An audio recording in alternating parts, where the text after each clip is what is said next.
இதே நான் மட்டும் போயிருந்தா நடந்திருக்கிறதே வேற அப்படின்னு சொன்ன உடனேயே ராணி அந்த ராஜாவை பார்த்து கேட்கறான்.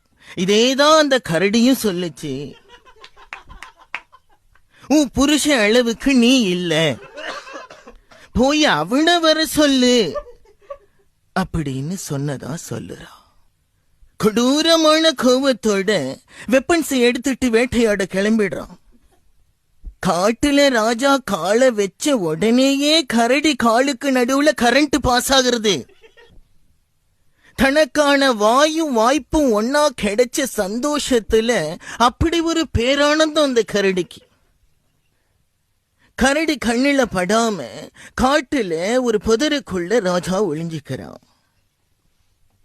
கரடிக்கு தெரியாதா கைப்புள்ள வாசனை.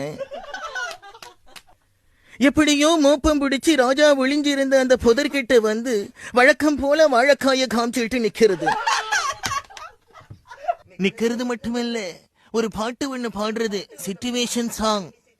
ராஜா ராஜா அம்பு விடு ராஜா, ஏமிங் மிஸ் ஆகி போனா வந்து உம்பி விடு ராஜா, கமான் ராஜா.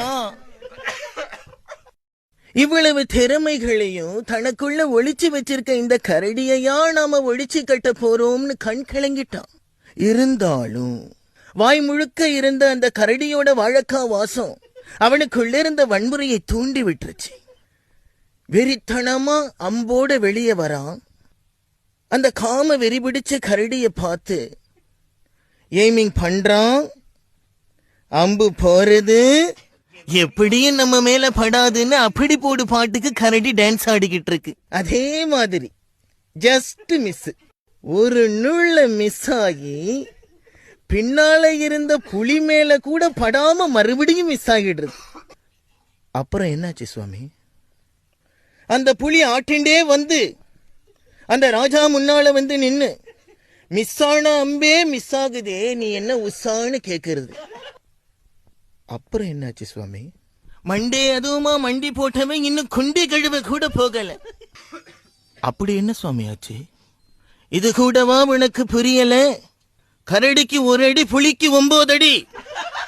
புரிஞ்சிருக்கும்னு நினைக்கிறேன். சுவாமி, எனி ஐடியா ராஜா எப்ப ரிட்டர்ன் ஆகுற? No no no no no, strictly for animals. அனாவசியம்